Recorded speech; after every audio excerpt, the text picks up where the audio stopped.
I need you to show the camera your teeth because you came in, I was like, this is the coolest thing ever. I don't know if they can see it. It was meant to be temporary, right? No, yeah, I feel like all like tooth gems are, but I never did like the whole tooth. Right. It looks cool. I love it. Yeah, they won't come off. Hi, I'm Nessa Barrett and you're watching Billboard News.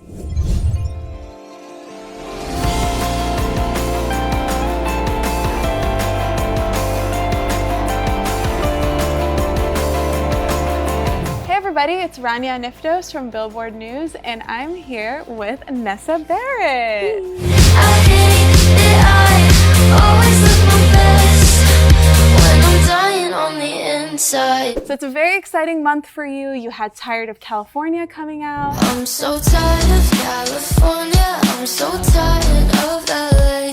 You also have your debut album, Young Forever. Forever, would it be fun?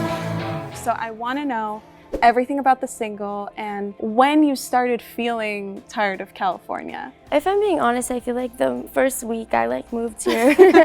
Living in LA and California itself was like a dream of mine since I was little. And when I was 17, I ended up running away and flew cross country to be in LA. And it has given me so many opportunities and I love it so much. But I feel like a lot of people in the industry can kind of relate that we just feel trapped here. I listened to your album and I loved it. And one song that really stuck out to me personally was Talk to Myself. I think it's such an excruciatingly common thing. Like you would never talk to your best friend the way you talk to yourself. Yeah, exactly. And especially like being in like the public eye, I've dealt with a lot of hate comments and it gets me a little worked up when, you know, I see people talk about me in a negative light. But I don't get as worked up as I do when, you know, I'm talking to myself. And that song, honestly, I've struggled with accepting that song. I started, you know, going to therapy and trying to heal. I also hope that this helps anyone out there. While I was in there, I was reminded by all of the things that I have taken for granted, and I just want this to be a reminder to be grateful of the little things that we have. And so listening to that song was started to get really hard because I wanted to kind of change my mindset. Right. But sometimes I do fall back into it. And it captures a moment that's real. Everyone's like their worst enemy. Exactly. Don't know how much longer I can keep this down. You said that it took you 14 months to write this album. And of course, you had your own ups and downs through it and must have been incredibly draining to tap into those emotions. What do you do to help yourself feel better, heal your inner child, or whatever it might be to be able to feel like, okay, I can sleep peacefully at night, not caught up in all my emotions? I actually do hypnotherapy. And when you mentioned the inner child thing, that's something that we heavily work on. Yeah, I feel like working with yourself and getting very deep and also learning how to have compassion. Yeah.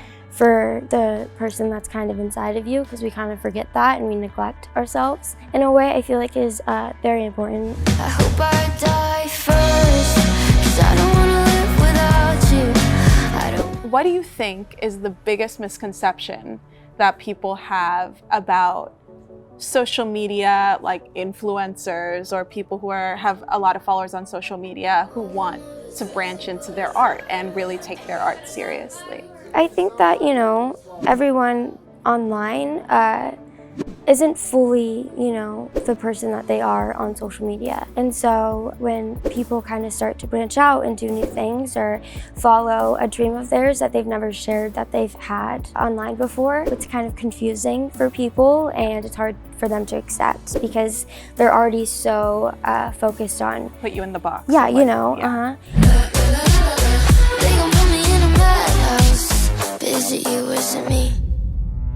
Just because, you have an audience and you have a big platform doesn't mean that you don't grow and change like everyone else, because that's a part of life. Yeah. Thank you so much, Nessa. This is so exciting. I'm so happy that everyone's going to be able to hear your album and get to know you a lot more. Yay, congratulations. Thank you. Of course. Young Forever is out October 14th.